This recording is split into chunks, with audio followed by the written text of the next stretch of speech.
Hey guys, I'm Jason. Today is Friday, October 25th, 2013, and this is Friday Tech News. So, Amazon raises the Super Saver shipping from the original $25 limit to $35 limit. Now, what's this have to affect the customer? Well, say, beforehand, if you bought something and it was over the $25 threshold, then you were able to get free shipping. Now, you have to get over the $35 threshold. Now, while a lot of people are up in storm about this, I want to step back and think about this for a sec. The reason they're doing this is to promote their Prime, their Amazon Prime. Now, Amazon Prime isn't just for shipping; it also, gives you a huge collection of videos and books and just a wide range of things. So I did some numbers. The Amazon Prime is only $80, so it's really not that much because you're getting basically a yearly subscription of basically the Amazon version of Netflix. You're getting free 2 day shipping, which, if you do the numbers, just $10 a year, just $10 a year of just for shipping pays for Amazon Prime, pays for itself. And I can tell you personally, just since like the beginning of summer, I've sent like 20 orders through Amazon. So easily Amazon Prime pays for itself. And also, this is something I didn't know, is for 1 day shipping, it's only $3.99 if you have Amazon Prime. So that's pretty convenient. I mean, only $4 for overnight shipping basically.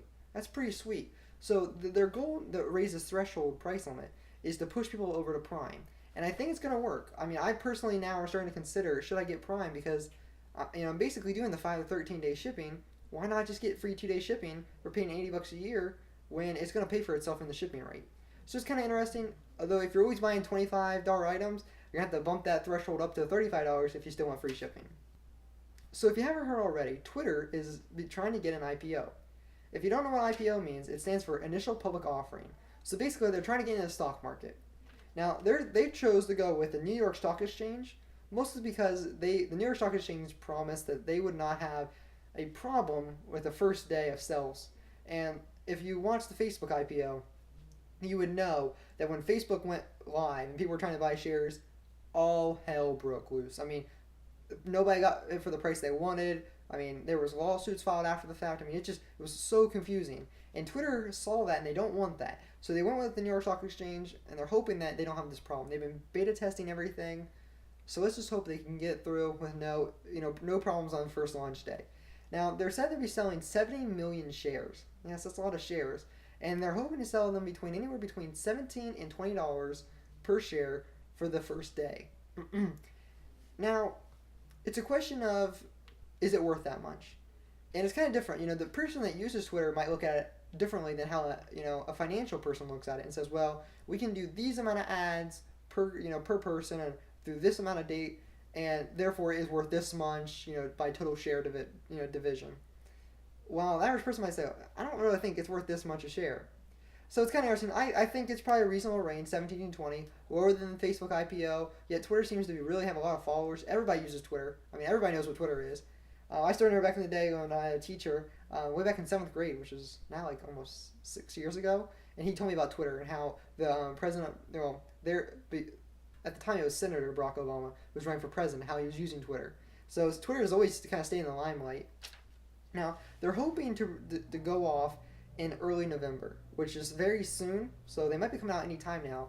They already filed all their filings and their paperwork, so really now it's just a waiting game. Now, their goal is to raise $11.1 billion, and that's B with a billion. A lot of money. I'll be interested to see what they do with this money. Twitter is very basic, so I think they'll probably use that money to expand their platform, make it available to more mobile platforms, probably update their web design, kind of make it more user friendly, even though it's very, very user friendly, but try to make it easier for the older population to get into Twitter. But then again, when Facebook got the older population in, they lost all the younger population. So when it kind of goes out of hip, a lot of the younger generation kind of flocks off of it. But a lot of the younger generation is leaving Facebook right now, and yet their share prices are going up. So I don't know how they're getting these share prices. I think mostly it's just these people in Wall Street just throwing the numbers around, or people hoping that they can raise pump and dump Facebook, maybe for Twitter. You never know. The day has finally come when Netflix has overtaken the number of U.S. subscriptions to Hulu. So while this might not seem like a very big deal, it really kind of is. People are always comparing HBO and Netflix, saying, well, HBO is the higher quality edge of Netflix. Not so. HBO really, the only reason they're competitive, although they do have some great shows, don't get me wrong, is because They basically are entitled to every single cable network. Everybody that has cable is like, oh, you can get HBO. And they really tie that into all your channels. They're like, wow, you want HBO. If you haven't realized, Netflix is kicking on a lot. People are using Netflix a lot more. I know a lot of people at school that they don't even have cable anymore at home. You know, it's basically, why not just watch Netflix, Hulu, and get YouTube news? And, you know, some of the major news sites like CNN, Fox News, and MSNBC also have their live coverage on their website now. So really, you know, this move from cable to digital technology and digital streaming is really starting to become rampant. And I think it's kind of cool. You know, Netflix has 29.93 million subscribers versus HBO having 28.7 million. So not that big a difference. Still a lot of subscribers. I mean, potentially though, Netflix, they could get every single person in the United States. Potentially. Now you do have competitors like I mentioned before. You have Amazon Prime, so it kind of competes with it. But still, great job for Netflix. You know, with only $8 a month, something that almost everybody can afford. You know, and just watching 2 or 3 movies pays and is better than going to the Redbox machine at Walmart. So pretty awesome. Awesome for Netflix. I hope to see digital streaming services really take over the cable industry because, as we all know, when you have more independent companies, and it seems to be the internet streaming companies, seem to do a heck of a lot better at managing subscriptions than the cable companies know what to do with. So we'll have to wait and see how this works out, but great moment for them to overpass the amount of subscriptions. So what would be a good tech roundup without some honest, crazy rumors, right?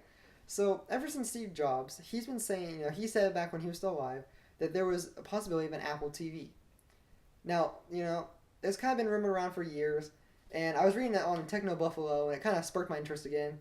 There's a rumor by people in the industry, is what they're saying, that Apple is designing and building right now 55 and 65 inch 4K UHD TVs for their 2014 production season. If that's true, that's awesome. But this rumor's been going around for a few years now, and I don't think there's too much rumor to it. I don't think there's any realistic probability. And here's why. You have so many of these huge companies that have tons of patents, and while Apple has a huge cash flow, you know, they have so much money that they don't know what to do with. But this is an industry I don't know if they can get into.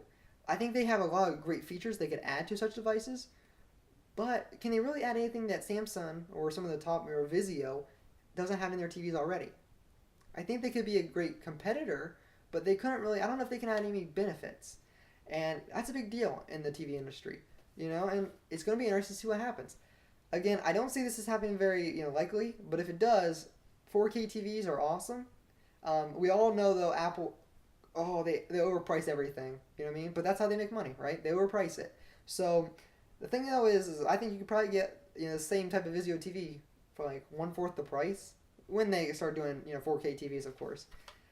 So I don't know. Is this just a rumor or is it coming true? I think, in all honesty, it could be true. You know, 2014 still, you know, a year away. But the likelihood, I think, is very low because I just think there's too many, you know, too many competitors out there already, and the market's just kind of flooded. But maybe if they can bring innovation like they did with the iPhone, well then heck, they're going to take over the market. Thanks for watching. Make sure to turn in next Friday for some more tech news.